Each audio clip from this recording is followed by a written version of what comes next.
don't call my phone. I Don't don't have text me kids that nothing. day. I don't have family that day. I don't have anything but football that day. Was there any placement of teams in the top 25 that surprised you? Texas. During your time when you played at Oregon, who were some of the freakiest cats that you played with? You see this shirt? You see what I got on? I see it. Tie-dye, baby. I ain't wearing this for nothing. Oh. The University of Oregon is located in Eugene, a city of 80,000 people, situated in the lush Willamette River Valley, midway between Cascade Mountains and the Pacific Ocean. Touchdown, Stewart. Yeah, I got your speed right here. Hey, ball corner 10, outside butt. Are you kidding me? I'm really proud of where this team's at. We got a lot of work to do. What's the deal, Duck family? I am Kenjon alongside Jay Stu, and as always, we want to welcome you to another episode of the Ducks of a Feather podcast. Man, my guy, it is great to see you. It is great to be able to place my eyes upon thee. How has our week been? How was our last week? How was this weekend? What we got going on? Man, got a lot going on. You know, football is upon us. It has been upon us. It is here. It's been looming. It's been looming. That's a good way to put it there, brother. You know, the college football season, it's here, you know. You know, before we know it, we're going to be seeing wins and losses. And, you know, the truth and the reality for some teams that they still sorry. And you know, there's no way to achieve anything else. Right. But you know, them Oregon Ducks gonna be all right. That just hit me so late. It was like the words went in one ear, went out, and came right back in, and had to settle in. Wait a minute. Can you repeat that for me one more time? Man, look, it's about to dawn on a lot of people that are so hopeful. That's what's crazy about college football, right? You know, you're loyal to your program, no matter what. Mm-hmm. And you're saying, this is our year. Every year. But every year, you're just good and terrible. Same old song. Same old song. Same old song. So, same thing, different day. You know, but you know, the Oregon Ducks, we live, baby. I feel it. I feel it in the air. We are live, man, and we talked about it. I'm so excited about this season for a number of different reasons. I do believe that this will be one of the best years in college football that we've had in a long time. I think it's another year where season will be wide open. There's no clear-cut favorite right now going into it, and you know, in years past, outside of last year, you could kind of identify who, what, the when, the why, and the where.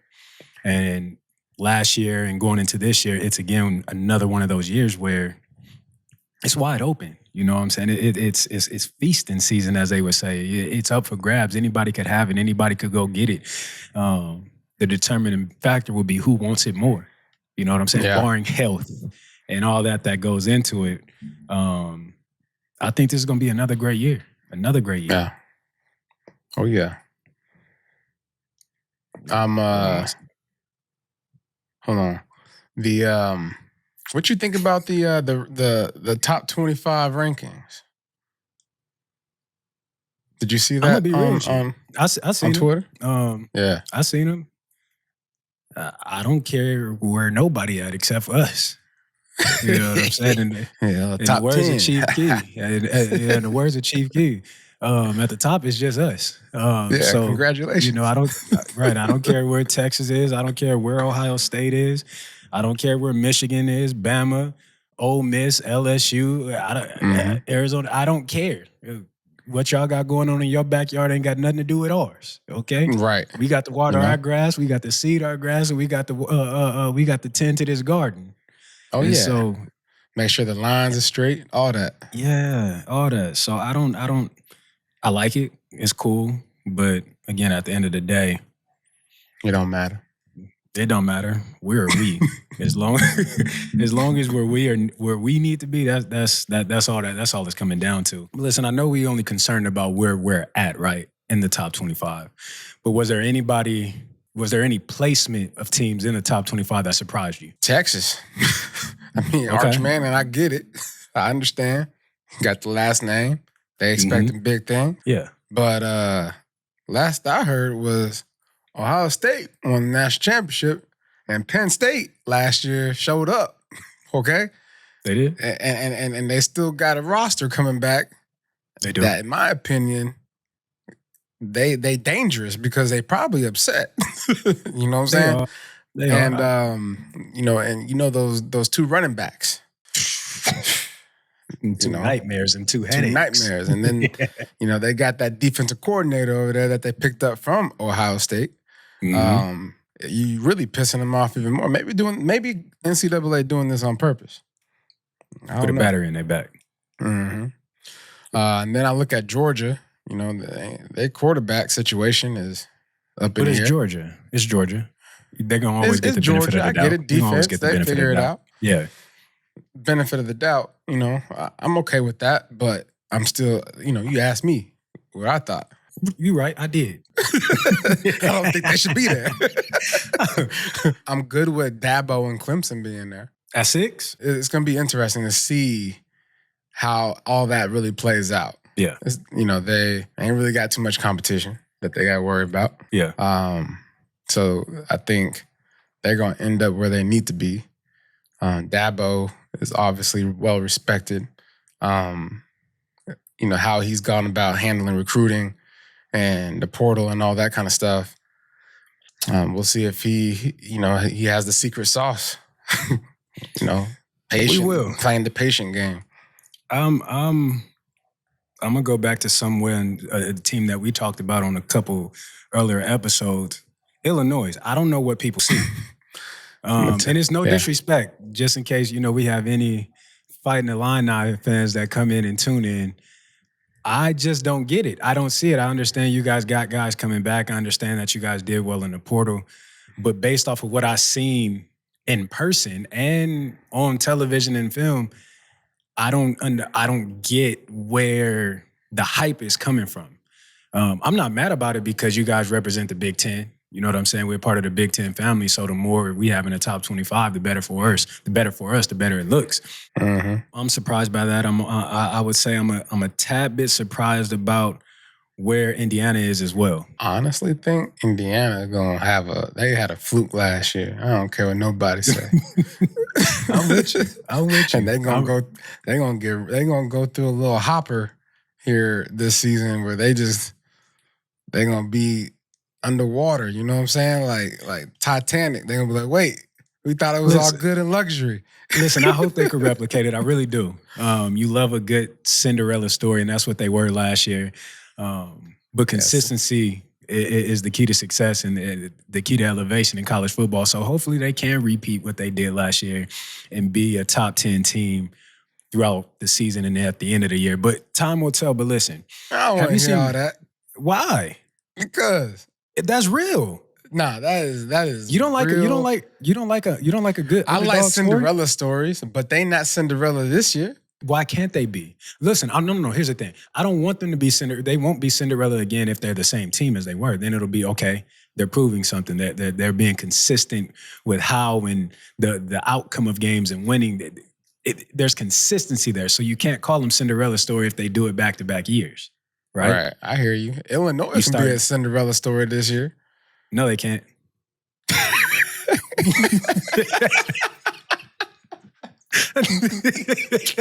No, they can't. And, shout out to my guy Alex Rue.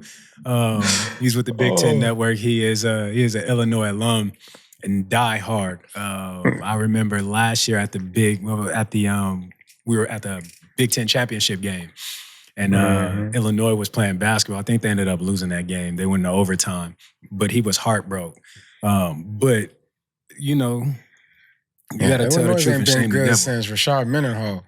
Say it again. And shout out to Rashard Mendenhall. Shout out to Rashard. Okay, but with that being said, bro, speaking top 25 and all of that, have you seen the opening week schedule? Yes, I don't want to be bothered at all. Don't call my phone. I don't have kids that day.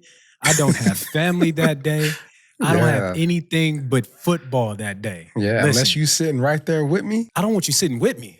Because you're not going to be able to, the only way you sitting next to me is if you can come with the energy that I'm going to have on that day. Same Listen, energy, popcorn, snacks. Listen, I'm going to be locked in. I'm going to be intense.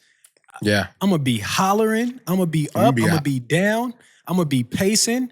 I'm going to be throwing pillows. I'm not going to throw nothing too crazy because, we got to replace stuff that we break. Let me tell you something. I'm on X and thread saying what I got to say. Everything. Listen, for the first time in college history, we have a 1-2 opener. Mm-hmm. How crazy is that? And we get to see Arch Manning out the gate. Okay? And to be honest, I got them winning because Ohio State quarterback situation, we don't even know what that is. We don't. But I know what they do have. Jeremiah Smith. Just throw it up, baby. Just throw it up in the air. You know what the saying, be thankful for what you got rather than what you don't have? Mm-hmm. We don't know what they have at quarterback, but what we do know they do have at receiver is the best player in college football. And that's Jeremiah Smith. Shout out to JJ. Listen, I'm going to always get that kid love. And I went and read something.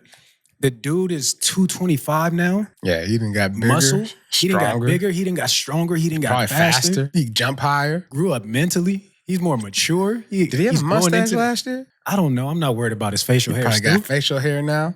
He got a full beard. He had locks last year? Yeah. So his Samson grew a little longer. Listen, it might be a problem, okay? It might be a problem.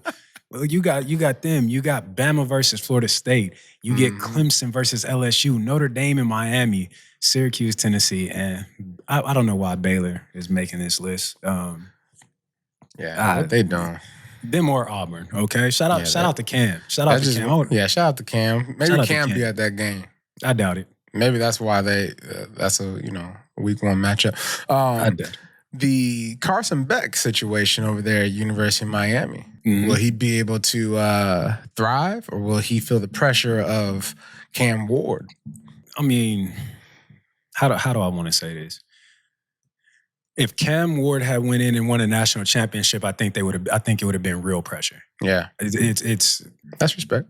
It's going to be pressure, obviously, because you're coming after him, but it's not the same pressure as a guy winning a Heisman and topping it off with a national championship. Yeah, you know what I'm saying? That would be, if he was able to accomplish all of those things, you know what I'm saying? It'd be something different. So I don't think it's too much pressure, but I'm always, I think for Miami, you have to be a different type of quarterback. You have to have a different mentality.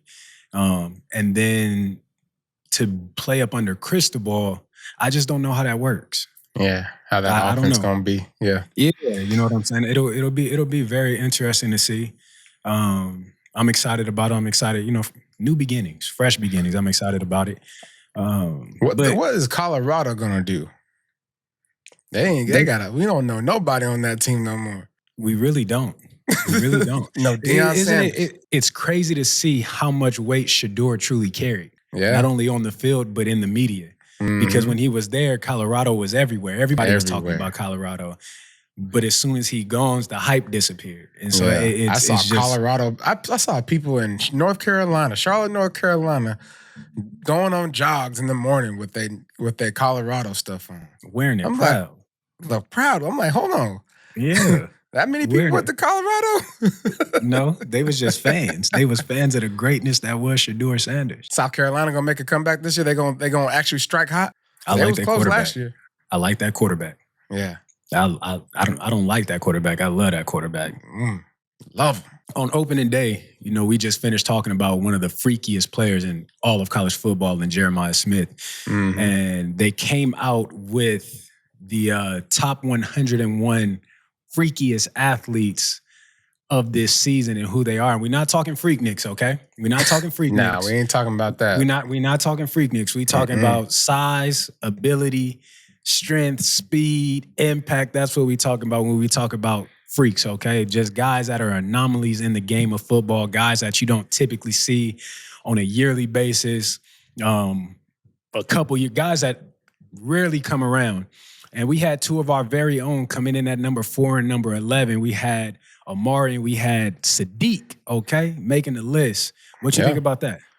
I think it's great, man. Yeah. Especially when these freaks can actually play football. Man.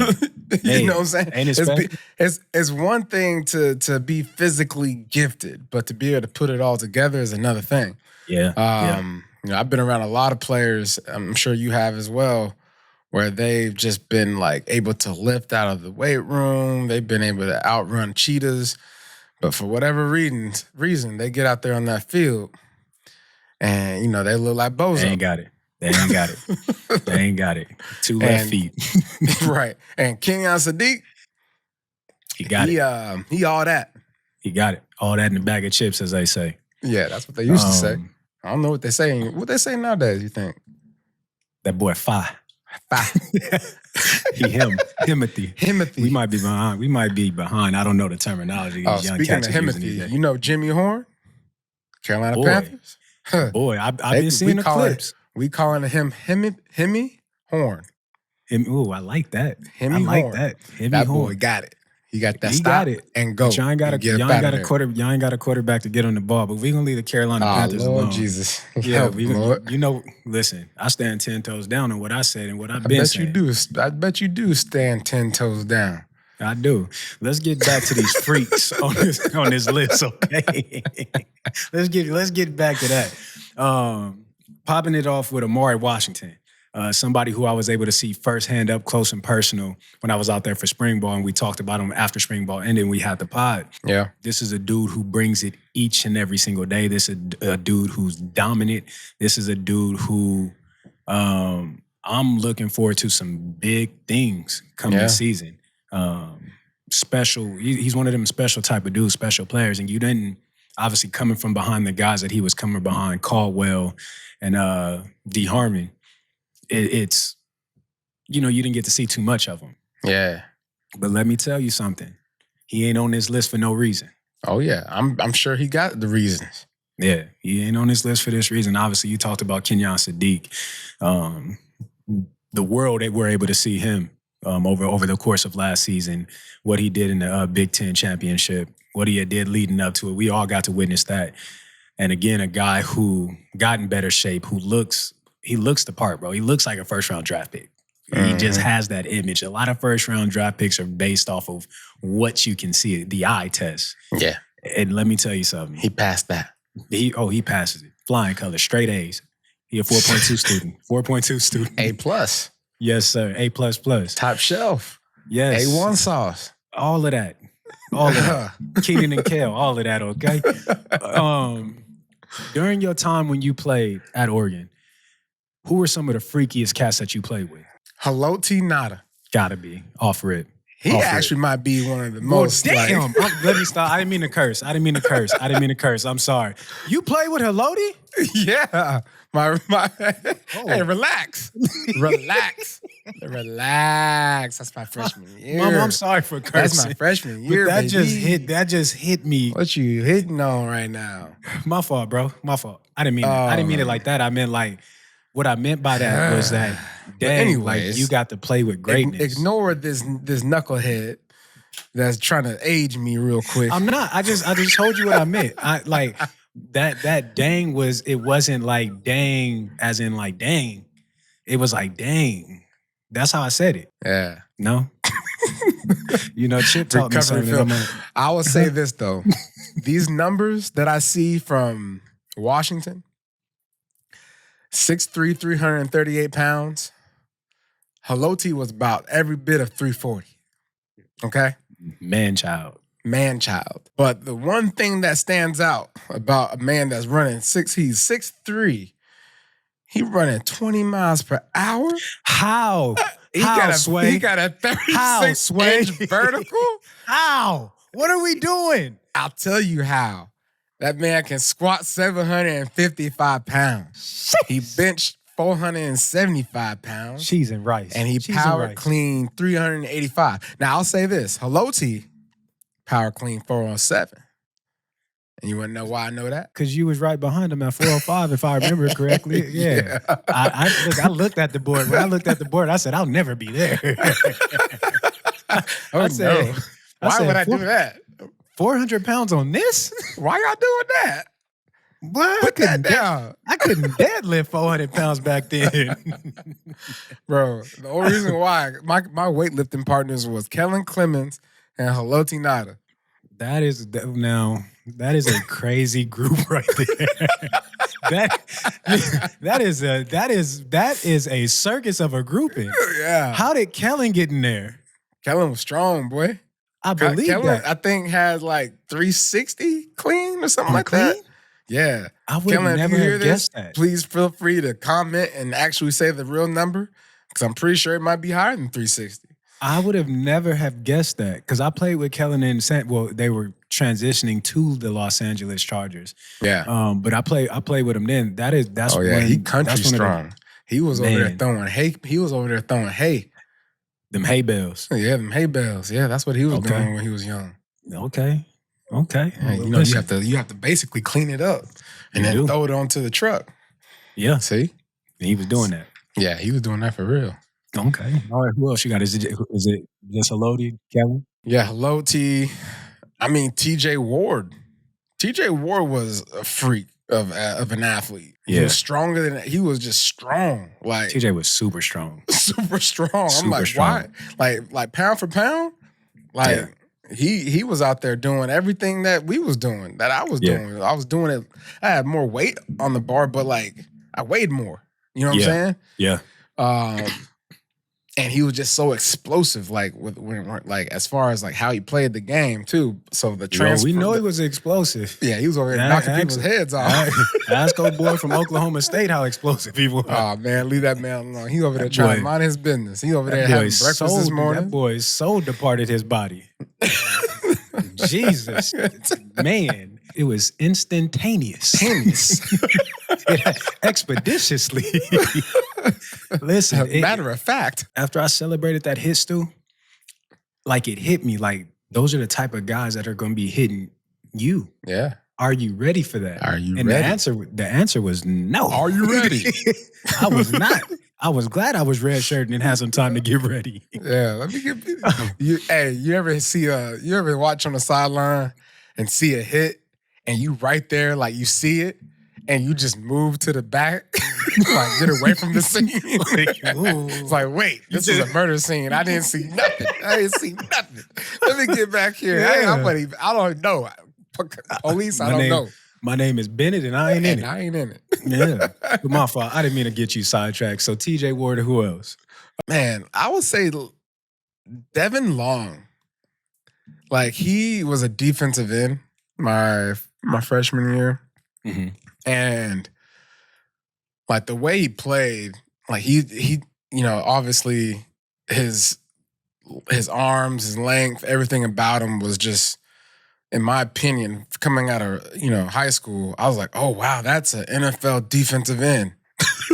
Like, just this white boy that just got, he kind of, I think he might have been redhead a little bit. One of them, how the hair, blonde, red kind of mixture. Yeah. And then kind of have the freckles kind of like on their body type thing. Okay. That's how Devin was. And I'm like, man, you a little bit of a specimen. Yeah. Right? And he always had a shirt, the cut off sleeves, but just yoked up. You know what I'm saying? And so during my time playing, I mean, there's a lot of guys that, that were yoked up, that were fast. But when you talk about transferring it to the field, that's what makes you a freak. Yeah. Ed Dixon was a freak. The boy calf muscles was as big as a bowling ball. I remember Ed used to walk around campus on his tippy toes. And he was doing it. It wasn't on purpose. It was just how he walked. Because his calves were just always activated, right? Yeah. A guy that played basketball, he would go to the rec and he would just play basketball right after practice. I'm like, dog, like, yeah, you ain't tired? We used to hoop. Me and Ed used to hoop together. Oh, yeah? Well, listen, and I'm going to say this on here, and if anybody want to argue or debate it, I'll gladly debate it. My freshman year, 2008, myself, Jeff Mayo, Ed Dixon, Marv, and I'm sure I'm forgetting Dion. I'm forgetting a couple other cats.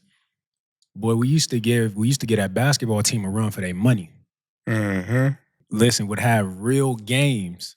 Yeah. And that freshman class that came in, Tiandre, Mike Dunnigan, and I'm mad. I'm missing a couple other guys.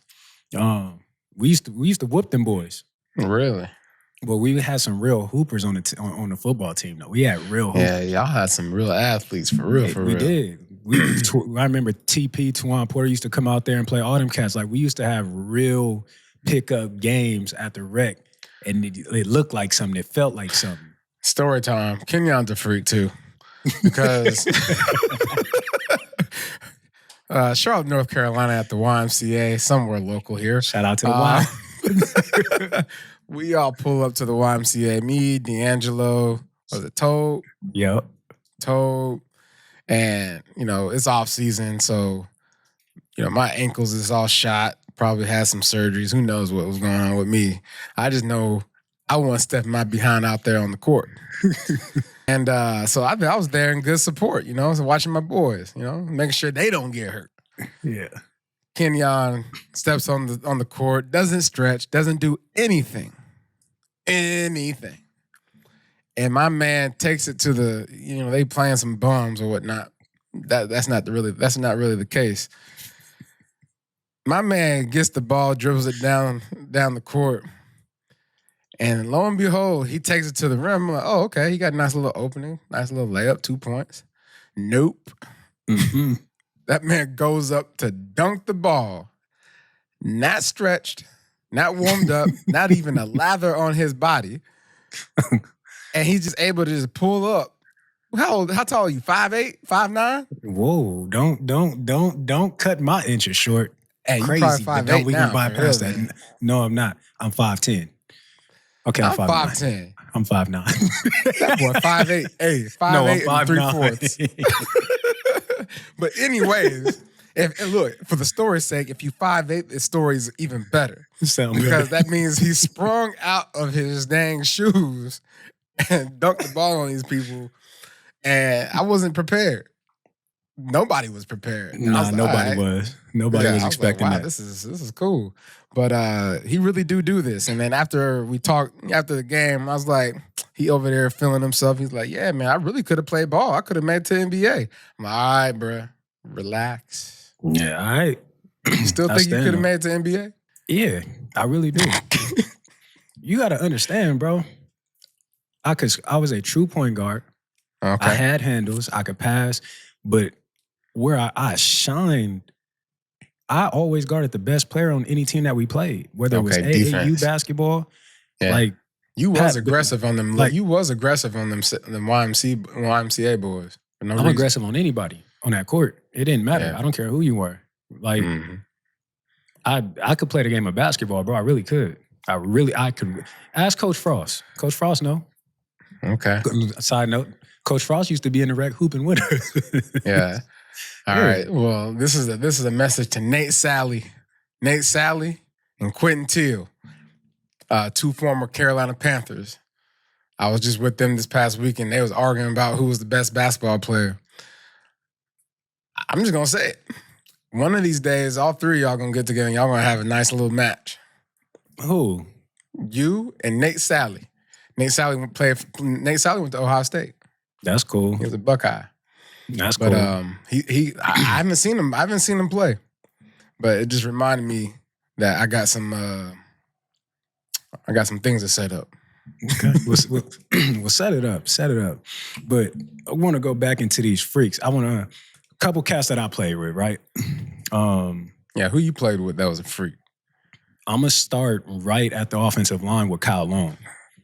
A dude that was a baseball player, came in and played football for a year.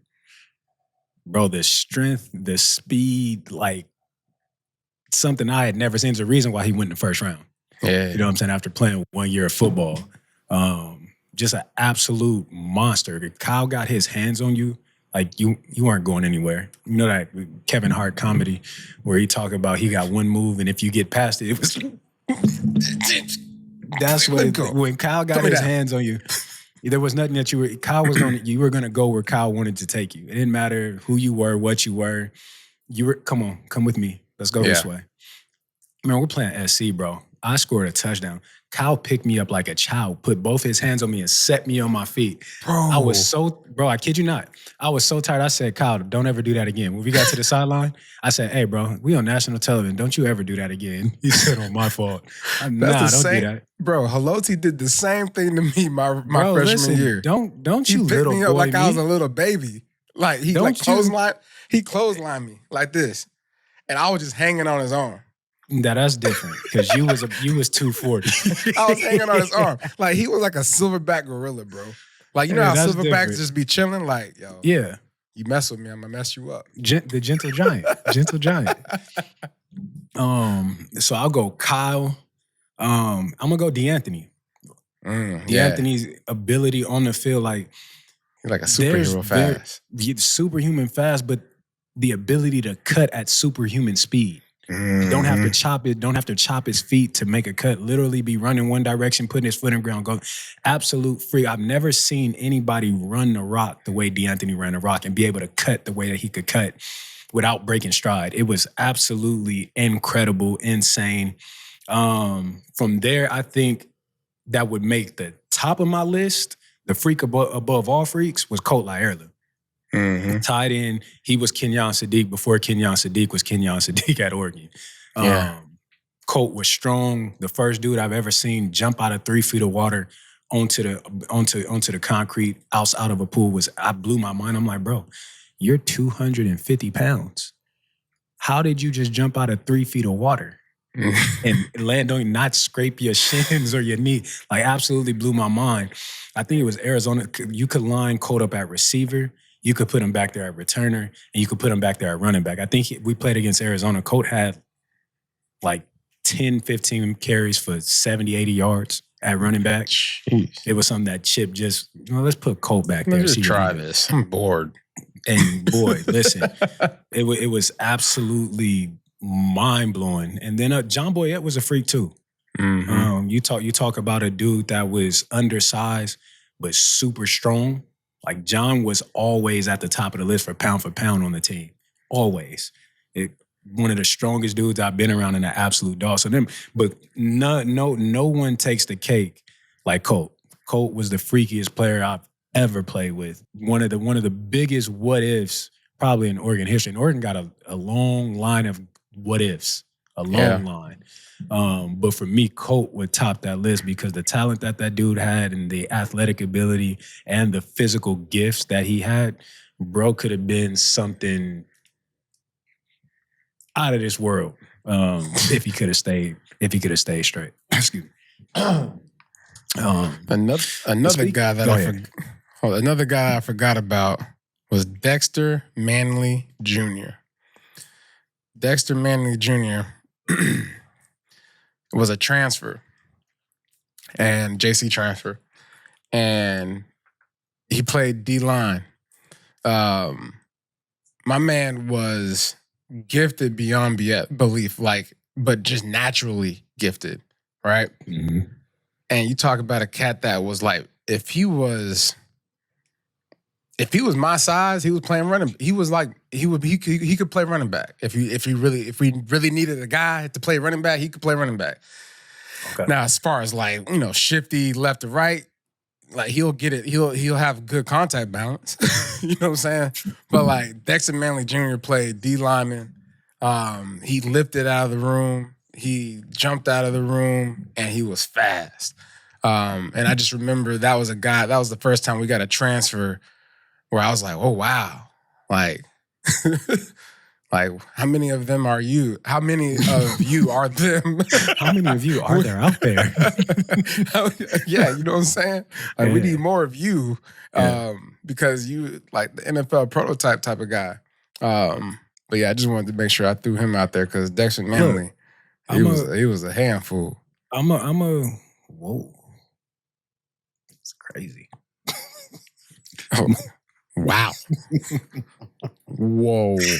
Yeah. I'm gonna give you one more. I'm gonna go to Mike. Oh yeah. LaMike could squat over 600 pounds. 600? Yes. Wow. Easy. LaMike? I'm talking about easy. Really? Easy. Made it look easy. So I throw LaMike in there. LaMike somebody for sure. who you wouldn't think, when you look at him physically, you're like, okay, he can't be that strong. When it came to them legs, LaMike didn't like upper body. We was completely different.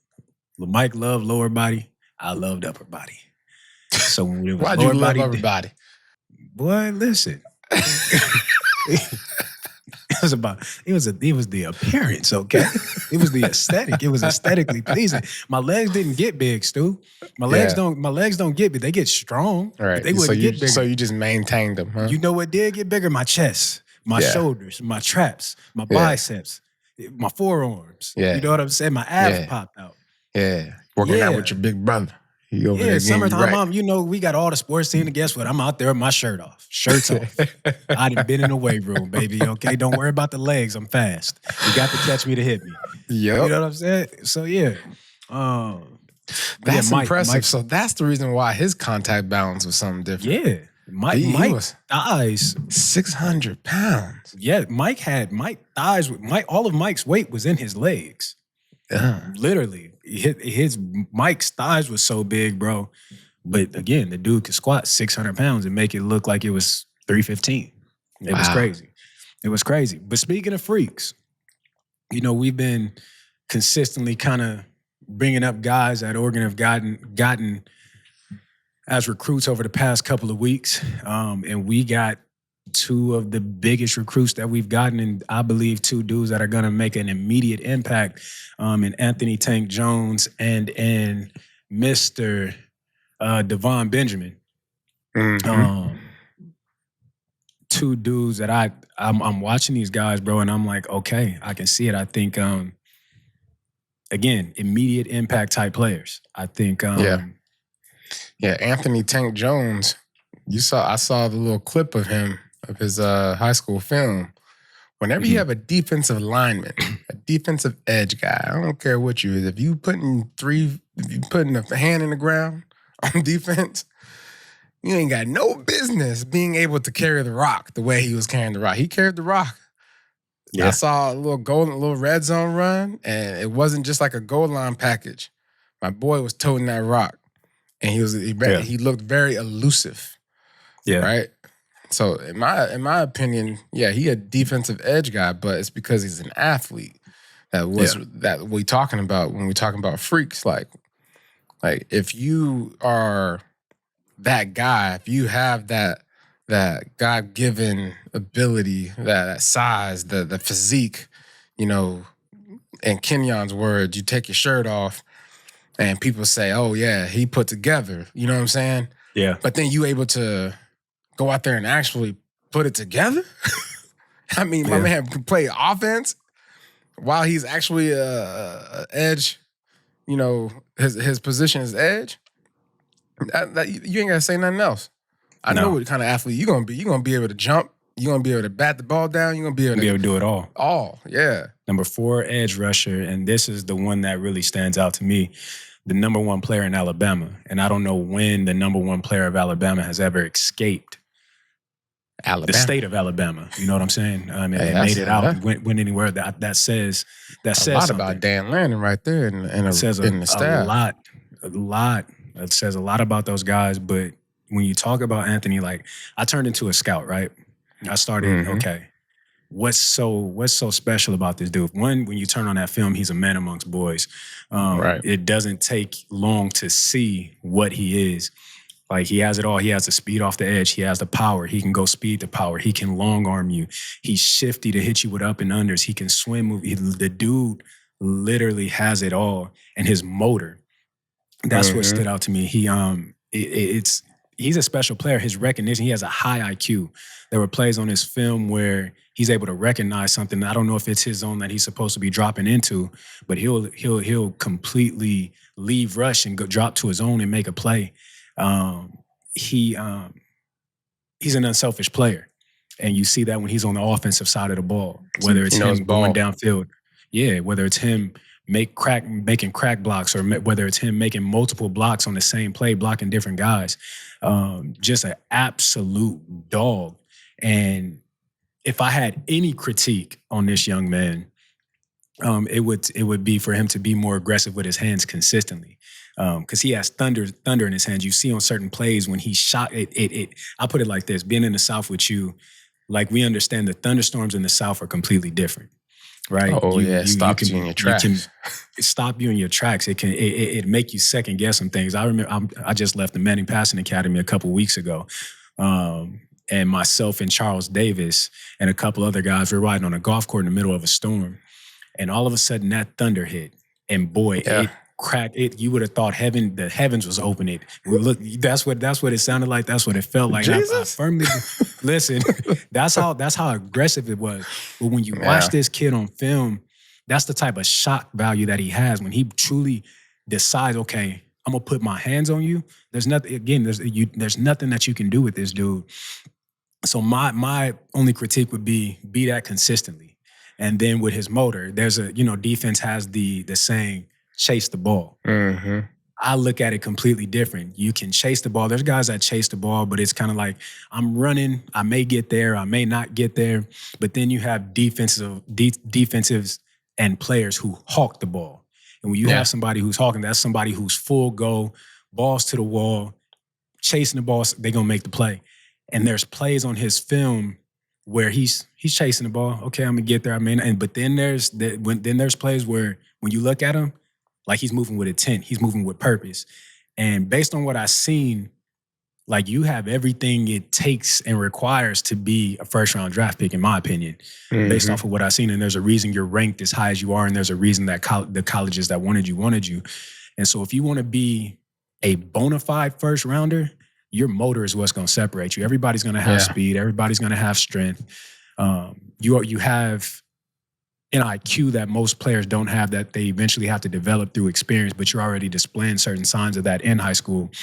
But if you can consistently play with that motor, and it's hard. As players, we understand, even as running backs, we would take plays off it. We had a play fake, and we knew it was no way in the world that ball was going. We was going to catch our breath. Y'all better not come over here with that bull. Y'all don't want to give me the ball. Catch our breath. Y'all don't want to call a run play. Don't.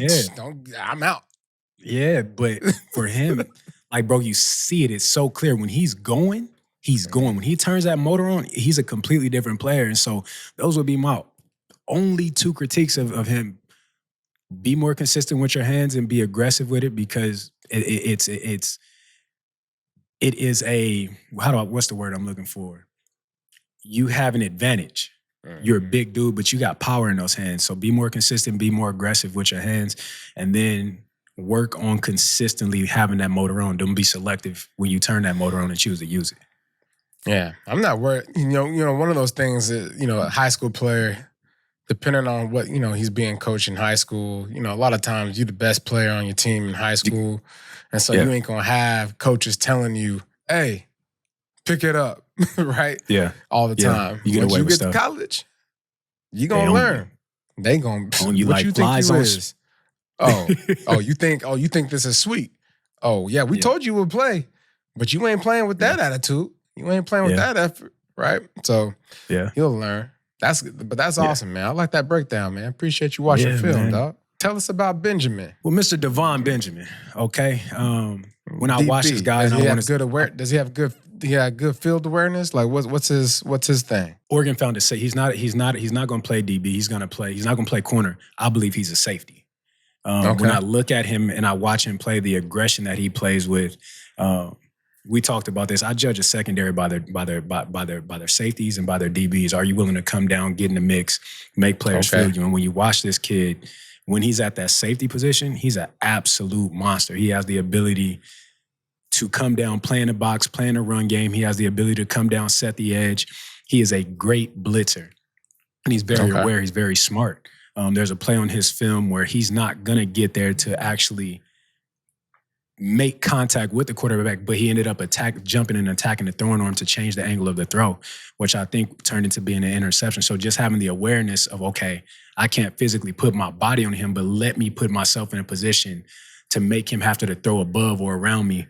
Football IQ. He's high IQ. He's one of them cats that doesn't play with hesitation. What I can't stand about DBs, and when offenses run those smoke screens out wide, whether it's a running back or a receiver, and DBs run up, chop their feet, allow the guy to get his feet going, and up turning what should have been a 0-yard gain, a 1-yard loss, 2-yard loss, and turn it into a 5 to 10-yard gain. I hate that. Go in and shoot your gun. And when you watch this kid on film, he shoots his gun, he's shooting every single time. And I look at those smoke screen plays like essentially like a punt return versus a punt unit. The defender being the gunner, the receiver or the running back being the returner. The objective as a gunner, first man downfield, is to make or break the play, get the return on one foot so the cavalry can come and make the play. Those screen plays right there are exactly that. I want to shoot my gun to get that receiver, get that running back on 1 foot so the guys, the defensive line that are running down the line, the linebackers that are closing, the safeties that are coming down, now we can make a play. But if I go and I stop my feet and hesitate and allow myself to be blocked, now I create a lane for this runner to run through, and I hate that. But when you watch him, the boy shoots. And he ain't shooting no little 22. That boy shooting some 7.62s, okay? I'm talking about coming down. Yeah, bro, when you watch him, he's a hitter. He puts me in the mindset of Caleb Downs. I'm not saying that's who he is now, but when you watch him, that's who that's the potential I see in him. Another thing I love about him, he's a returner. He can return the ball at kick return. He can return the ball at punt return. And at punt return, there's two important factors when you're being at punt return. One, the ability to confidently catch the ball, and your mentality. One, when you watch his film, he always catches the ball with a good base, always catches the ball flesh on his chest, arms closed, catches the ball great, but then he has the mentality as well. And I used to tell young cats in the league as I got older and I became OG, I became you can be anything you want in the world back here except a coward. You can't have, if any sort of fear exists in you as a returner, you will never maximize your ability. You're at this spot, you will never work out. And when you watch him, he don't got no fear in him. He don't have no doubt. He's confident. Most high school returners don't catch the ball in the air, right? They typically let it hit the ground and return it off of a bounce. Dude is catching the ball. He's getting upfield, making good cuts, making good reads. He's a heck of a player. Yeah, I'm watching it right. I'm watching a little bit of film right now on him right now. He broke on a crossing route before it even was a crossing route. That boy's awareness is crazy. He is. He's smart. He's instinctive. He's tough. Plays downhill. And like he played receiver too. Yes. Listen, and plays with the same aggression at receiver. That's where the returner aspect of this thing comes out too. Yes. Ball skills. Yeah. Run after catch. No, he's a dog. Oregon got 2 dogs in these dudes. And Devon. I'll tell you what, listeners, you have a true blessing here to have Kenjon Barner. Played running back, All-American running back, and Super Bowl champion. But also played defensive back, right? Like he able to, take us through legit critique from the DB's perspective.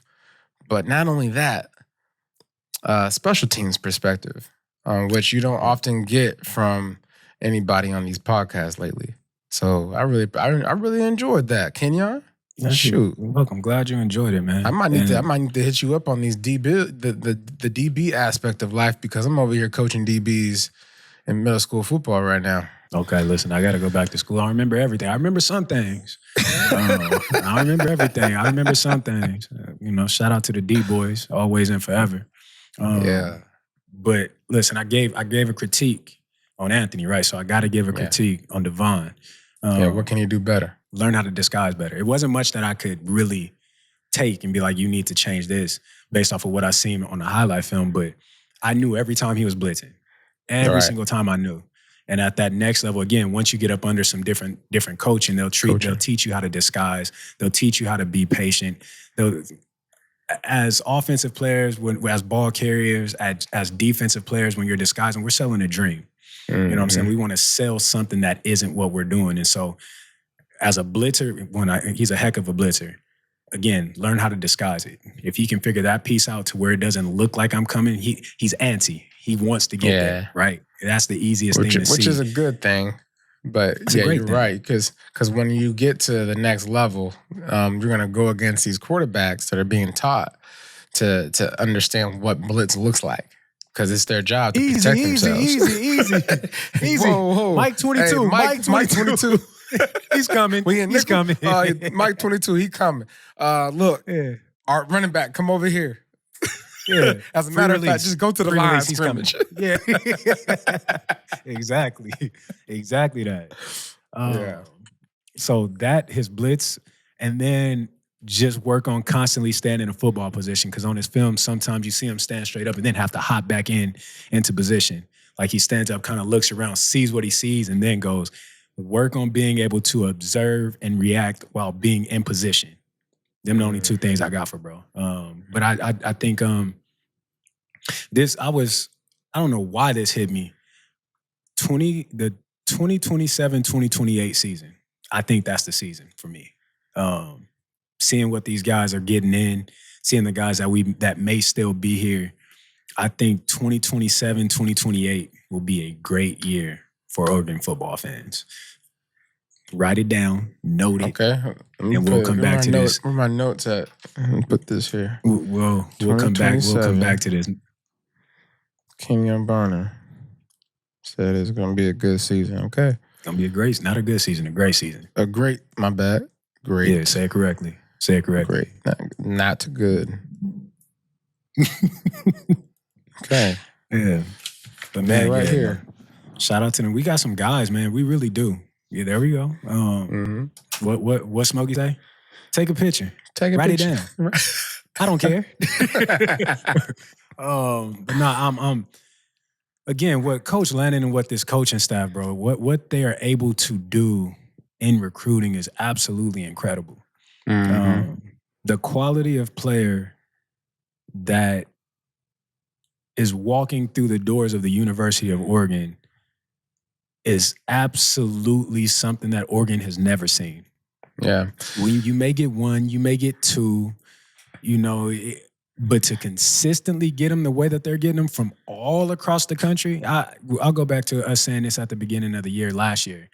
That move to the Big Ten was the best thing that could have happened for Oregon football. Best thing that ever could have happened. The first, let me say it correctly, the best thing at the top of the list was getting Dan Lanning. Right up under that, getting Tosh and the rest of the coaching staff and forming a group of guys that have the same mission, who can identify on the same levels and move the same and speak the same, have the same energy level when it comes to going to get kids. But the key component was moving to the Big Ten, and that opened the floodgates.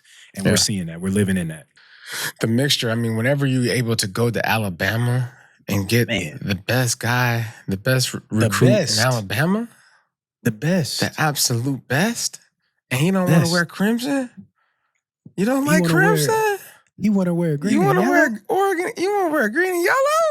And black and white? Man, don't give me the blushing. Don't give me the blushing. Yeah. Shucks. So shout out to them guys. But listen, Stu, you see this shirt? You see what I got on? I see it. Tie-dye, baby. I ain't wearing this for nothing. Oh. You know what I'm saying? I ain't wearing this for nothing. Okay. Word on the street is that we could possibly get in some tie-dye uniforms. Now listen, I want the world to know KB is low-key a hippie, so I am thriving right now. I'm elated. I love tie-dye. Listen, I got sweatshirts, I got sweatpants, I got it all. I'm a tie-dye guy too. You know, being in the Northwest, if you don't like tie-dye, something wrong with you. Something wrong with you. You need to go move somewhere else. But so we gonna have tie-dye jerseys? That's listen. Nothing has come out. Nothing has been said. Tie-dye numbers, tie-dye helmet. We don't know. All we know is that on 10/25/25, Oregon Ducks put out wear tie-dye. It released the Grateful Dead, Santana, they released the whole thing, right? The whole shebang, the whole spiel. The only thing they didn't release was what we will be wearing. And I'm a firm believer. I don't think you release something like this unless you got something in your back pocket, unless you know something is coming. If they had tie-dye helmets. Listen, I can't wait. I'm like a kid on Christmas. Can they have tie-dye advisors too? No, you know they're not doing that. You know that's not legal. I mean, you can do it during pregame. Dan ain't going for that. I can't go for that. No. Listen, I'm excited about it. I really am. And I cannot wait. Man. I'm gonna try and get the inside scoop. I'm not gonna say it on here, but I'm gonna reach out, to my sources within the organization. Yeah, you can get the information. I'm gonna get it. And I'm gonna hold on to it. Know. I'll let you know. Let me know though. I ain't gonna tell anybody. I'm gonna let you know on the list. Hey, Oregon Smokey back here, take it. I ain't gonna tell nobody else. I ain't gonna tell nobody else. Yeah. La-da-da. Yeah. Listen, if you know, you know. If you catch it, you caught it. Okay, we'll see. But no, I can't wait. I really can't. I'm excited about that day. Yeah. So, time will tell. We'll see what rabbit we pull out of the hat. Oof. You like what I did right there? I like what you did right there. Yeah. And it wouldn't be uncommon. We've done it plenty of times where we've won one thing, went into the locker room, came out looking like something different. It's like that kid when your parents is taking you to school, you got one outfit on, but as soon as your parents leave, you got a whole nother outfit. You got the whole one in the back. In the backpack. Or your homeboys are brought it to school for you. And then when school is done, you change back into what your parents picked you up in. White polo. Yeah, you know what I'm saying? So I'm excited about it. I genuinely cannot wait. I'm genuinely excited about it. And again, I told you, I'm like a kid on Christmas. I can't sleep. I want to see Santa Claus. I want to see Santa Claus landing on the roof with the reindeer. I want to see Rudolph. Okay. Rudolph? Yeah. You want to see Rudolph? So, I can't wait. Time will tell. Kenyon, what was the wackiest uniforms y'all wore? That's an easy one for me. I don't got to think hard. National championship uniforms that we lost to Auburn in. I hated them. The white jerseys with the silver lettering, the Volt green outlining with the gray pants, with the silver and Volt green cleats with the Volt green socks. I hated it. And you could tell I hated it because I can tell you exactly what the uniform combo was. Yeah, you knew exactly what it was. You're like, I'm putting this nasty uniform on. I hated it. So is that's what was wrong? Listen, I've never liked us putting new things together to go play games. I honestly like big games. I don't mind in season. Yeah. But when we going for a championship, when we going for a Rose Bowl, when we going for a Natty, we going for a Fiesta Bowl, whatever. Well, those don't even. I mean, they exist, but it's different now. Nah, let's work what's been working, especially after this past this past Rose Bowl situation. Nah, I don't want none of that. We need to go back to the basics when we hitting these boys. We need these pictures to be basic. We need these pictures to say that was Oregon. They was wearing their true colors and they was doing what they're supposed to do. We need to wear practice uniforms. We don't need nothing new. Stop doing that, Nike. Hey, look, everybody knows what we got. You know what I'm saying? They know what we got in the locker room. In that equipment room. We got that heat. We got it. But we just want to make sure that we expose other people in a way that don't expose us. Because the worst uniforms I ever put on was this yellow mustard I know you're gonna say it. Flame helmet. You talking about the flame helmet, which is the coldest. We had this conversation. No, I hated it. I knew where you were gonna go with this. Man, that helmet was the same color as it was a mustard. Mustard! It was DJ Mustard yellow with a flame in it. That thing was fire. There's no reason why we should have been wearing that. Because it was diamond plates. Yes. The black uniform. Yes. In Vegas. Yes, that thing was fire. Maybe it was because we got our butt smacked. But so you think it was a punishment helmet? Like, I don't know, man. Like the color, if you would have saw it in person, Kenyon, that's what it is. When you see it in pictures, it don't look as bad as it did in person. When we was looking at each other in that helmet, it looked like yellow throw up. Okay, it looked like yellow throw up. like baby poop. You know, like baby poop? Yeah. When that fresh baby poop? Yeah. That's what it looked like? Yes. Well, I can't agree, Stu, because I seen the helmet in person. Nah, dog. I seen it in person, and I was. You ain't seen it under the lights, dog.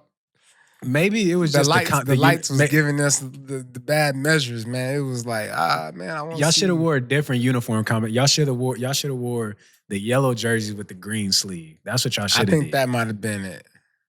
It was just a contrast. Maybe that's what it was. It was just like, man, we wearing black. Yeah, I get it. Why we wearing yellow? Why we wearing poop yellow helmets? Black and yellow, black and yellow, black and yellow. The like when you open the mustard, and it's like got the crust. It got the crust on there. Oh, that's what it looked like. Okay, all right. Well, Nike, we love you. We still love y'all. We love you, and we love what you do for the. We love what you do for the University of Oregon. We love that. All throughout our collegiate careers, we never wore the same uniforms in the same season. We love that when we step out onto the field, we are always the most stylish, okay? We love that. We out there posing to be chosen, and it's a fee if you choose us, baby. We love it. So thank you, Nike. Just sometimes we miss the mark. Sometimes. We can't hit it every time. Very rarely. Okay, this is not a uniform that I wore. The Duck mascot uniforms that they wore a couple years ago. With the orange socks. Oh, yeah, the orange socks. Orange cleats. The I white. Like that. The white. See, I like that. I'm judging you. I'm judging. It. I thought it was terrible. I thought it was clever. I thought it was awful. I thought it was very clever. I didn't. They could have kept that. Nah. I like that. Yeah. Mm-mm. Well, I would have had some orange cleats on. Mm-mm.